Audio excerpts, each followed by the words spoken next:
దేవుని పరిశుద్ధ నామమున స్తోత్రములండి. యేసుక్రీస్తు పరిశుద్ధ నామములో మీ అందరికీ నా యొక్క వందనములు. ఈ సమయంలో దేవుని యొక్క వాక్య సందేశానికి మనం వెళ్ళకముందు మనందరం నవ్వుతూ వెళ్దాం. ఓకే, ఈ దినాలలో ఆన్లైన్ అనేది ఎంత ప్రఖ్యాతి చెందింది, ఎంతగా అభివృద్ధి చెందిందంటే, ఒక ఆవిడ ఫోన్లో మాట్లాడుతూ ఉన్నది, చాలా సీరియస్గా మాట్లాడుతూ ఉన్నది. భర్త వచ్చాడు, ఏంటమ్మా ఎవరితో మాట్లాడుతున్నావు, అంత సీరియస్గా మాట్లాడుతున్నావు అంటే, పని అమ్మాయితో మాట్లాడుతుండాలండి అన్నది. ఏం మాట్లాడుతుందో పని అమ్మాయితో అంటే, పనికి రమ్మంటున్నా అంటే, ఏమంటుంది అన్నది. ఏమంటుంది అమ్మాయి పని అమ్మాయి అంటే, పనికి రాదంటండి, ఆన్లైన్లో పని చేస్తుందంట అన్నది. కేవలం అర్థమైన వాళ్ళు నమ్ముతారు.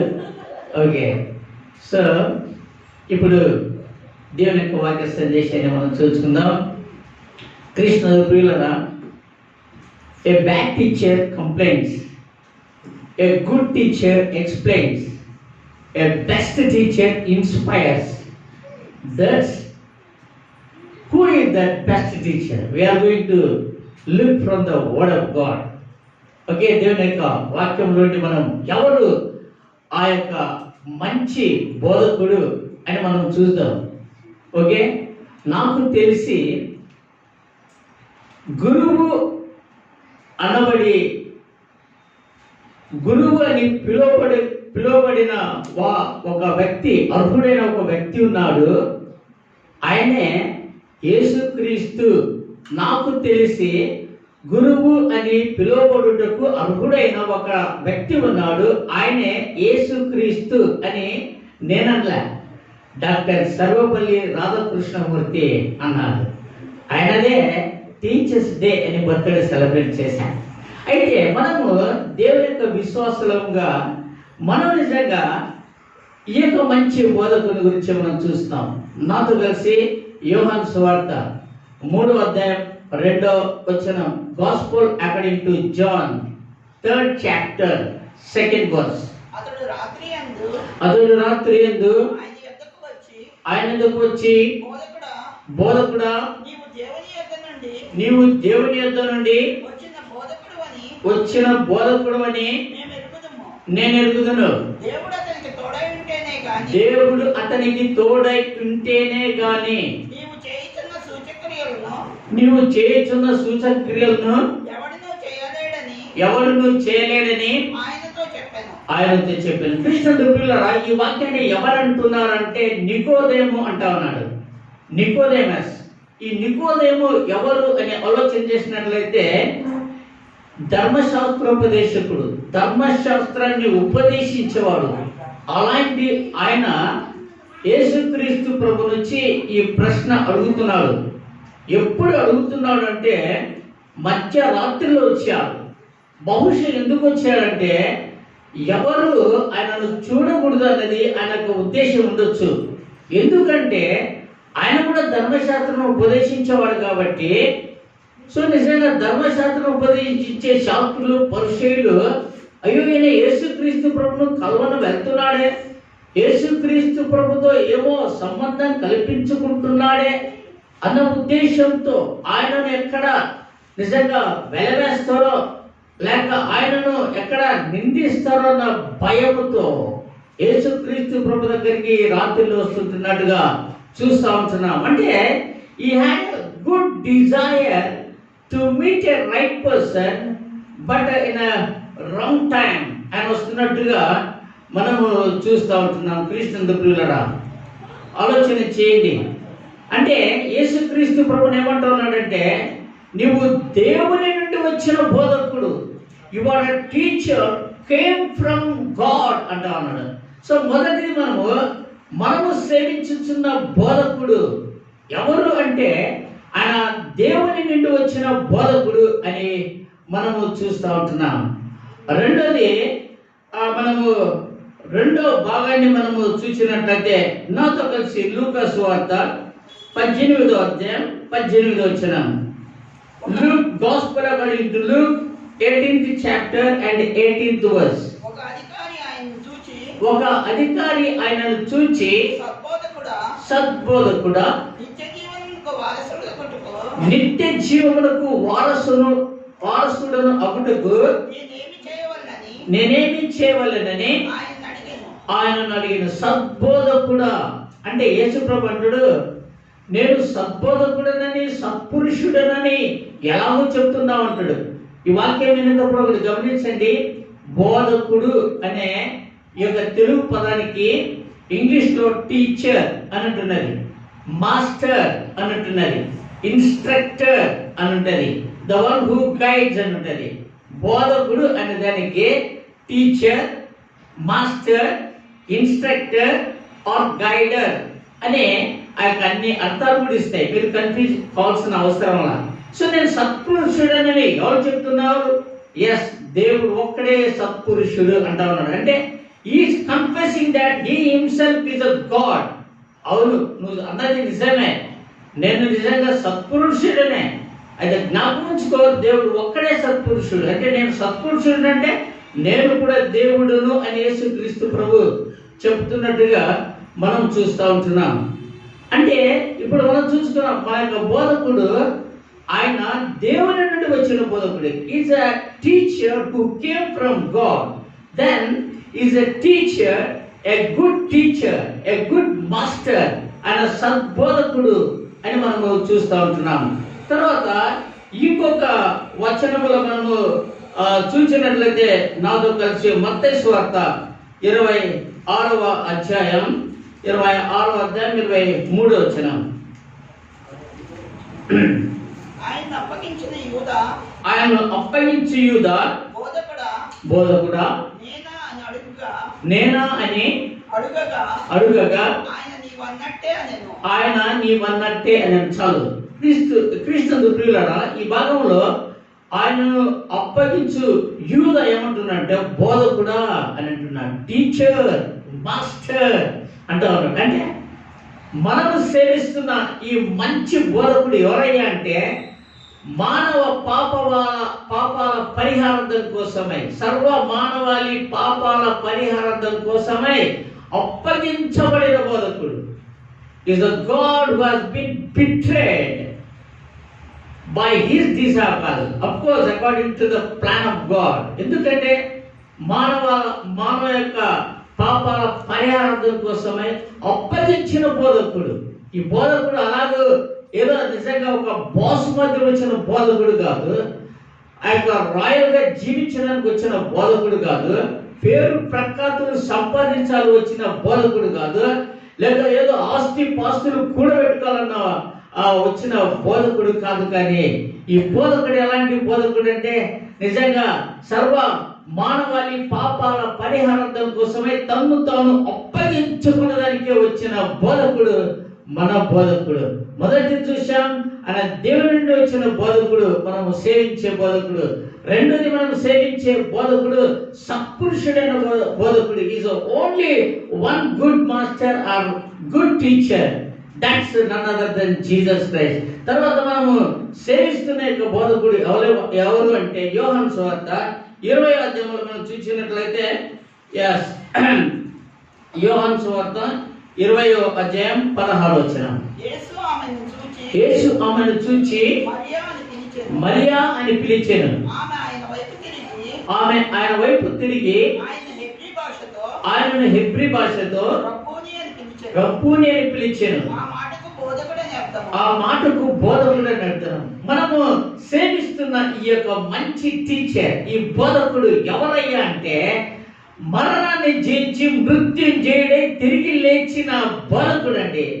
ఈ బోధకుడు ఎలాంటి వాడు?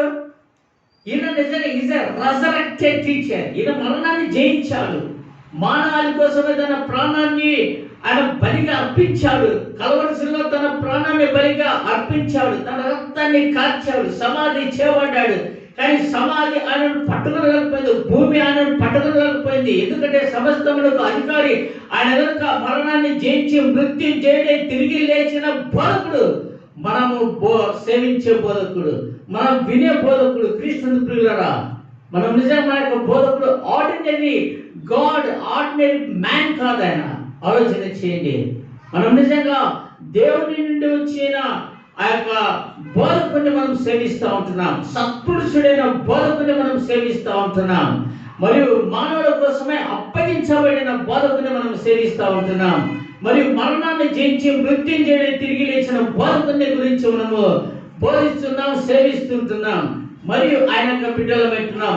తిరిగి మనము గమనించినట్లయితే ఈ బోధకుడు మనకు ఏం చెప్తా ఉంటున్నాడు? సో ఈ బోధకుని ద్వారా ఈ దినం మనం నేర్చుకోవాల్సిన విషయాలేంటి? What is the application through this teaching from our teacher? ఈయన మనకు నేర్పించే విషయం ఎందుకు ఈయన బోధకుడు? ఈ ప్రపంచంలో ఉన్నవాళ్ళు ఏం నేర్పిస్తారు, అది ఈయన ఏం నేర్పిస్తున్నాడు కదా. చాలా సార్లు నిజంగా ఈ యొక్క లోకంలో ఎంతో మంది టీచర్స్ ఉంటారు. నేను చెప్పినట్టుగా వాళ్ళు కంప్లైంట్ చేస్తూ ఉంటారు. కొంతమంది టీచర్స్ అయితే ఎక్స్ప్లెయిన్ చేస్తూ ఉంటారు. కానీ ఈ టీచర్ ఒక్కడే ఇన్స్పైర్ చేసేది, ప్రేరేపణ చేసేది. నిజంగా మనందరికీ తెలుసండి.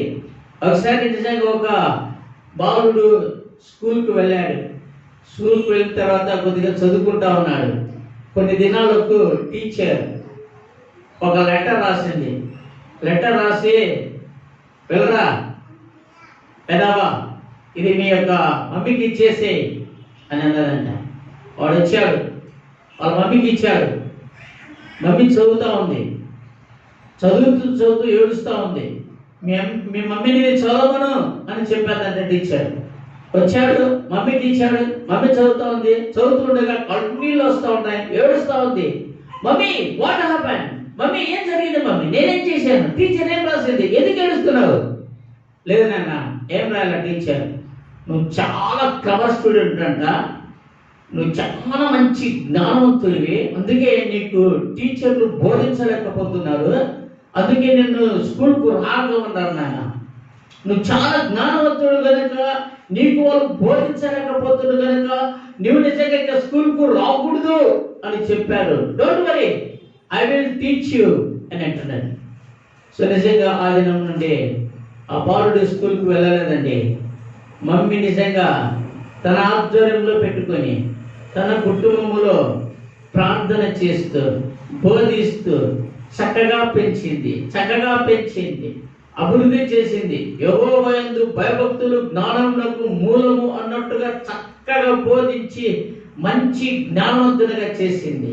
ఆ జ్ఞానవంతుడు ఏం చేశాడంటే కళ్ళు మోసుకుని ఉంటున్న ప్రపంచాన్ని, ఆ యొక్క చీకటి మయములో ఉంటున్న ప్రపంచాన్ని వెలుగుమయముగా ఈ దినం ఈ యొక్క లైట్లలో మనం ఉంటున్నట్లుగా చేశాడు. ఈ బల్బును కనిపెట్టాడు. That's none other than Thomas Alva Edison. ఆయననే థామస్ ఆల్వా ఎడిసన్. సో మన యేసుక్రీస్తు ప్రభు ఆ యొక్క టీచర్ వల్ల అందుకని ఈయన ఇన్స్పైర్ చేసేవాడు. ఈయన ఏం నేర్పిస్తున్నాడయ్యా అంటే లూకాసు వార్తలో మనం చూద్దాం. ఒక భాగాన్ని మనం చూసుకుని 6వ అధ్యాయం 46 వచనం. లూకాసు వార్త 6వ అధ్యాయం 46. Gospel according to Luke 6th chapter 40 verse. శిష్యుడు తన బోధకుని కంటే అధికుడు కాదు. శిష్యుడైన ప్రతివాడును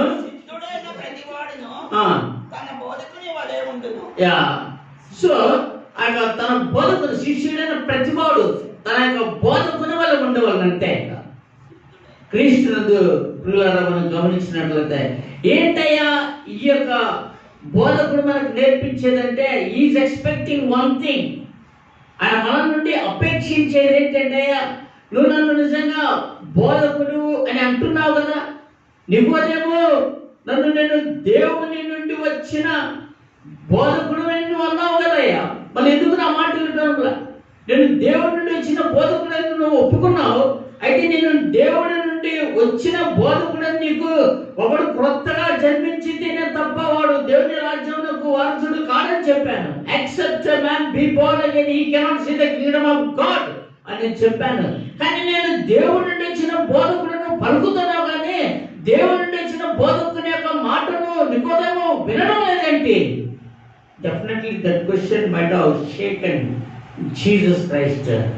క్రీస్తునందు ప్రియులారా, అధికారి వచ్చాయా, నిత్య జీవమునకు వారసుడును అగుటకు నేనేమి చేయవలెను, సత్బోధకుడా అని అంటున్నాడు. కృష్ణందు ప్రియులారా.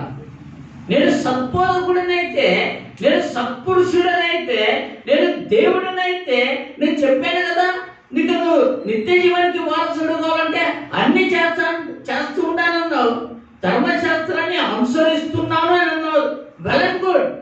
కానీ ఒకటి తక్కువ ఉందని చెప్పాను కదా, అది కూడా ఎందుకు వినడావా?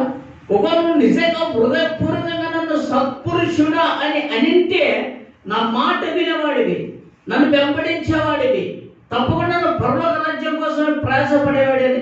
కానీ నన్ను సత్పురుషుడని సంబోధిస్తున్నావు, కానీ అయితే నిజంగా నేను చెప్పిన మాట వినడంలా అంటున్నాడు కృష్ణందు ప్రియుడా. ఆయన నిజంగా బోధకుడా అని యూద అంటా ఉన్నాడు. ఆయన నేను బోధకుడని నిన్ను ఒప్పుకున్నట్లయితే బోధకుడైనా నన్నే అప్పగిస్తావా? అసలు ఇతడు పుట్టగా ఉండుంటేనే బాగుండేది. ఎంత భయంకరమైన మాట కదా. ఆ మాట అన్నప్పుడు నిజంగా నాకు కలవరం కలుగుతుంది. అలాంటి మాట let's not be in that list. అలాంటి జాబితాలో మనం ఉండేదొద్దు. కానీ క్రీస్తు ప్రియులారా, మరియ మాత్రం షీ యాక్సెప్టెడ్. రబ్బుని, బోధకుడా అన్నది. అవునండి, ఎందుకంటే మరణాన్ని జయించి ఆయన మృత్యుని చేయడే తిరిగి లేచాడు. ఈ బోధకుడు ఏం చెప్తా ఉంటున్నాడంటే, నేను బోధకుడనైతే మీరు శిష్యులుగా ఉన్నట్లయితే మీరు నిజంగా నా వల్ల ఉండాలా, నేను చెప్పిన మాట వినాలా, నేను చెప్పిన మాటను మీరు అంగీకరించాలా. ఏదైనా యేసుక్రీస్తు ప్రభువు బోధకుడు నేను అంగీకరిస్తున్నావా? యేసుక్రీస్తు ప్రభు బోధకుడని ఒప్పుకున్నావా? నువ్వు యేసుక్రీస్తు ప్రభువు బోధకుడు అని నువ్వు అంగీకరించినట్లయితే ఆయన చెప్పిన మాట ఎందుకు వినడాలా? క్రీస్తుతో ప్రియ సహోదరి సోదరుడా, కేవలం వినడమేనా, లేదా చెవులతో వింటున్నావా? హృదయపూర్వకంగా అంగీకరించలేదా? ఆయన బోధకుడైతే, ఆయన సత్పురుషుడైతే, ఆయన దేవుడు ఇచ్చిన వాడైతే నువ్వెందుకు ఆయన మాట వినడంలా అని చెప్పాడు కదా. అయితే ఆ మాట ఎందుకు వినడంలా అంటే నువ్వు కేవలం నిజంగా ఏదో అందరూ వింటా ఉన్నారు, అందరూ వస్తా ఉన్నారు, అందరితోటి నేను ఒకటి అనుకుంటున్నావు. No, you should be a meaningful believer. అర్థపూర్వకమైన ఒక విశ్వాసిగా ఉండాలండి. లేకుంటే what's the use of coming here as a believer? ఆలోచన చేయండి. తర్వాత యోహాను సువార్త 13వ John's gospel 13th chapter and 13th verse. బోధకుడనియు ప్రభువనియు మీరు నన్ను పిలుచుచున్నారు. నేను బోధకుడను ప్రభువును గనుక మీరు ఇట్లు పిలుచుట న్యాయమే. కాబట్టి ప్రభువును బోధకుడునైనా నేను మీ పాదములు కడిగిన యెడల మీరును ఒకరి పాదములు ఒకరు కడుగవలసి ఉన్నది. చాలు క్రీస్తు ప్రియులారా. అంటే ఇక అంత చెప్పిన మీకు అవసరం లే. యేసుక్రీస్తు ఏమంటున్నాడు? మీరు నన్ను బోధకుడు అంటున్నారు, వెల్ అండ్ గుడ్. నన్ను ప్రభు అంటున్నారు, వెల్ అండ్ గుడ్. అయితే మీరు నన్ను నిజంగా నన్ను హృదయపూర్వకంగా బోధకుడు అని, ప్రభు అని, సత్పురుషుడని, దేవుడి నుండి వచ్చిన బోధకుడని నిజంగా మీరు అంగీకరించినట్లయితే you have to do as I'm doing for you all. నేను ఎలాగో చేస్తున్నాను, మీరు అలాగ చేయాలా. నేను పాదములు కడుగుతున్నా అంటే పాదములు కడగడం అంటే I'm humiliating myself till feet అంటా ఉన్నాడు ఆయన. నేను నిజంగా నన్ను తగ్గింపు చూపిస్తున్నా. నేను మీ పాదములు కడుగుతున్నా కదా, మీరు కూడా ఒకరి పాదములు ఒకడు కడుక్కొనవలెను. అంటే ఒకరినొకడు యోగ్యులుగా ఎంచుకునడి. ఒకరినొకడు యోగ్యంగా ఎంచుకున్నాను. పాదాలు కడగడం తగ్గించుకోవడం అంటే నా యొక్క ఉద్దేశం, మన యొక్క ఉద్దేశం ప్రతిదినం నిజంగా యేసు ప్రభు చెప్పాడు కాదని ఒక బోర్ నిండా నీళ్లు తెచ్చి పాదాలు కడగడం కాదు. అంటే ఒకవేళ నిజంగా యేసు ప్రభు అదేగిన లేదు బోర్డు తెచ్చి పాదాలు కడిగాడు కదా, ఇది నిజంగా ఆర్సీలో చేస్తారు. అది తెలుసా మీకు? అది చేస్తారు. అది చేసినప్పుడు మనం ఇది నిజమేనా అని అనుకోకూడదు కాదు. ఎందుకంటే పాదాలు కడగడం అంటే అక్కడ బోర్డుతో కడిగేది కాదు. ఈరోజు పాదాలు కడిగి తలబట్టుకుంటే వాళ్ళు లేకపోలేదు. ఓకే, పాదాలు మట్టి పోకుంటే గట్టి కడుగుతారా? పాదాలు కడగడం అంటే తగ్గించుకోవడం. మనం నిజంగా ఒకరి పట్ల ఒకరు తగ్గించుకొని ఒకరిని ఒకరు యోగ్యులుగా ఎంచుకోవడము. So we have to serve one another. with the humiliation. We should honor one another. మనము గౌరవించాలా. అది చేయాలంటే అది ఎలా చేస్తున్నాం? చేయటంలో మనం వీఆర్ నాట్ డూయింగ్. అంటే కింది వచ్చిన చదువు అక్కడే కింది వచ్చిన చదవండి. నేను మీకు చేసిన ప్రకారము మీరు చేయవలెనని నేను మాదిరిగా ఇలాగు చేసి క్రీస్తు ప్రియులారా, మాదిరిగా చేశాడండి. మనం పాదాలు కడగాలని కాదు, కానీ అరితిగా తగ్గించుకోనాలా. ఒకరిని ఒకరు మనం యోగ్యులుగా ఎంచుకోనాలా. మనం ఎవరికి నిజంగా ఘనతను మనము యోగ్యులకు ఎంచుకోనాలి, కానీ మనం నిజంగా ఆ రీతిగా వారేందులే వీరేందులే ఈయన చెప్పేదేందులే అన్నట్టుగా మనము ఉండకూడదు. మాదిరి. సో ఇప్పుడు యేసుక్రీస్తు ప్రభు మనకు మాదిరి చూపించాడండి. ఏ మాటలో, ప్రేమలో, విశ్వాసంలో, పవిత్రతలో మాదిరిని చూపించాడు. మనము కూడా మాదిరిగా ఉండాలా. మనం దేవుని యొక్క బిడ్డలుగా ఉండి, దేవుని యొక్క స్వార్థం ప్రకటించే వాళ్ళంగా ఉండి, దేవుని యొక్క సాక్షులుగా ఉండి, దేవుని యొక్క విశ్వాసులుగా ఉండి మనము మాదిరికరమైన జీవితాన్ని జీవించుకున్నట్లయితే అది నిష్ప్రయోజనము. మనం మాదిరికరంగా జీవిస్తున్నామా? యేసుక్రీస్తు ప్రభు తగ్గింపులో ఆయన మాదిరికరంగా మనకు జీవించాడు, తగ్గించుకున్నాడు. ఆయన యాక్చువల్లీ తగ్గించవలసిన అవసరం లేదు, తగ్గించుకున్నాడు. ఎందుకంటే నీకు నాకు మాదిరికరమైన జీవితమును చూపించాడు. యేసుక్రీస్తు ప్రభు నిజంగా దేవుణ్ణి మహిమపరచుటలో మాదిరికరమును చూపించాడు. పరిశుద్ధతలో మాదిరికరమైన జీవితమును చూపించాడండి. ప్రేమలో మాదిరికరమైన జీవితమును ఆయన జీవించి చూపించాడండి. క్రీస్తు ప్రియులారా, మనం మాదిరిగా ఉంటా ఉన్నామా?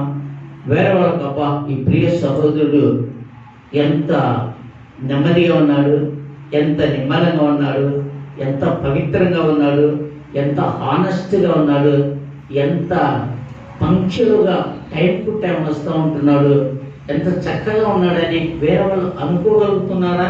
ఆలోచన చేయండి. ప్రియ సహోదరి, ఈ సహోదరి ఎంత నెమ్మదిగా నిమ్మలంగా ఉన్నది, ఎంత పర్ఫెక్ట్గా ఉంటున్నది, ఎంత ప్రేమ కలిగి ఉంటున్నది, ఎంత ఆదరణ కలిగి ఉంటున్నది, ఎంత దయ కలిగి ఉంటున్నది అని నిన్ను గురించి అనుకుంటున్నారా? Are you example? Are you living an exemplary life? ఆలోచన చేయండి క్రీస్తు ప్రియులారా. మనం నిజంగా యేసుక్రీస్తు ప్రభు దేవుని నుండి వచ్చిన బోధకుడు. అయితే ఆయన చెప్పిన మాట నికోదేము వినలేదు, మనం వినాలి. యేసుక్రీస్తు ప్రభు ఆయన సద్బోధకుడు. అయితే ఆ యొక్క ధనవంతుడు ఆయన మాట వినలేదు. ఆయన సద్బోధకుడని మనము ఒప్పుకున్నట్లయితే ఆయన చెప్పింది చేయాలా. మరియు ఆయన బోధకుడిని మనం ఒప్పుకున్నట్లయితే ఆయనను మనము యూద వలె అప్పగించే వాళ్ళగా ఉండకూడదు. మనం చాలాసార్లు ఈ లోకానికి యేసు ప్రభువుని అప్పగిస్తూ ఉంటాం. యూద 30 వెండి నాణాలకు అప్పగించాడు, మనం అంతకంటే చీపుగా అప్పగిస్తూ ఉంటాం. అంటే చిన్న విషయాలకు నేను యేసు ప్రభు బిడ్డను కాదు అని చెప్తా ఉంటాను. అంటే we don't confess that we are the believers of Jesus Christ. We will hide ourselves. మనము క్రైస్తవులమని చెప్పుకోవడానికి దాక్కుంటా ఉంటామండి. ఎంత I really very sad about it. అది ఉండకూడదు. మనం నిజంగా పాపం చేయకుండా ఉండాలంటే మనం నిజంగా ఫస్ట్గానే డిక్లేర్ చేసుకున్నాలా. మనం ఎక్కడైనా పాపం చేయకుండా భయముతో ఉండాలి అంటే మొట్టమొదటిగా నేను యేసుక్రీస్తు ప్రభు యొక్క శిష్యుడిని, క్రైస్తవుని అని చెప్పుకున్నాలా. అప్పుడు శోధనలు నీ దగ్గరికి రావు. క్రీస్తు ప్రియులారా, ఎక్కడైనా కానీ. అయితే మనం దాక్కునకూడదు. ఆలోచన చేయండి. సో నేను ముగిస్తున్నా. కళ్ళు నుంచి కళ్ళు మూసుకుందాం, ప్రార్థన చేసి మనం ముగించుకుందాం. క్రీస్తు ప్రియులారా, యేసుక్రీస్తు ప్రభు దేవుని నుండి వచ్చిన బోధకుడు, ఆయన మాట విను. యేసుక్రీస్తు ప్రభు సద్బోధకుడు, ఆయన మాట విను. యేసుక్రీస్తు ప్రభు ఆయన బోధకు అప్పగించబడిన బోధకుడు. ఆయనను దయతో యూద వలె ఏ విషయంకైనా, ఎక్కడైనా, ఎవరికైనా అప్పగించకు అంటే నువ్వు అర్థం చేసుకో. తర్వాత యేసుక్రీస్తు ప్రభు మరణాన్ని జయించి మృత్యుంజయుడి తిరిగి లేచిన బోధకుడు, ఆయనను అంగీకరించు. తిరిగి ఈ బోధకుడు ఏం చెప్తున్నాడంటే నిజంగా ఆ యొక్క బోధకుడు కంటే శిష్యుడు అధికుడు కాదు. అయితే బోధకుడు చెప్పిన మాట శిష్యుడు వినాలి అని చెప్తా ఉంటున్నాడు. ఆయన చెప్పిన మాట మనం విందాం. తర్వాత బోధకుడు ఏం చెప్పాడంటే, నేను నిజంగా మీకు మాదిరికరంగా జీవించాను కదా, మీరు కూడా ఈ రీతిగా జీవించాలా అన్నాడు. అందుకనే మనం సహవాసంలో లేక దేవుని యొక్క బిడ్డలుగా సార్వత్రిక సంఘంలో యూనివర్సల్ చర్చిలో మనం నిజంగా ఒకరినొకరము యోగ్యులుగా ఎంచుకుందాం. ఒకరినొకరు మనం ప్రేమిద్దాం. ప్రేమ అనురాగములతో మనం జీవిద్దాం. తగ్గించుకుందాం. పరిశుద్ధంగా జీవిద్దాం. మన మాటలో, మన ప్రేమలో, మన పవిత్రతలో, మన యొక్క ప్రవర్తనలో మనం కూడా పరిశుద్ధంగా జీవిస్తూ ఇతరులకు దేవుని యొక్క బిడ్డలుగా మాదిరికరంగా జీవిద్దాం. అట్టి కృపా సహాయం పరిశుద్ధాత్మ దేవుడు మనందరికీ సహాయం చేయనుగాక. ప్రార్థన చేద్దాం. మీరందరూ కూడా లైవ్ లో ఈ యొక్క వాక్యాన్ని విన్నందులకై మిమ్మల్ని అందరినీ నేను అభినందిస్తున్నాను. దేవుడు తప్పకుండా మిమ్మల్ని దీవిస్తాడు. ఇలాంటి వాక్యాలు అవసరం. నిజంగా దేవునికి మహిమకరంగా ఉంటాయి, అనేకులకు ఆశీర్వాదకరంగా ఉంటాయి అని మీకు అనిపించినట్లయితే క్రీస్తు ప్రియులారా, ఈ చిన్న పరిచర్య కోసమే మీరు ప్రార్థన చేయండి. మరియు వీటిని మీరు లైక్ చేయండి, షేర్ చేయండి, ఇతరులకు సబ్స్క్రైబ్ చేయండి. ఆ రీతిగా దేవునికి మహిమ, మీ అందరికి ఆశీర్వాదం నాకు ప్రోత్సాహకరంగా ఉంటుంది. దేవుడు మిమ్మల్ని దీవించును గాక.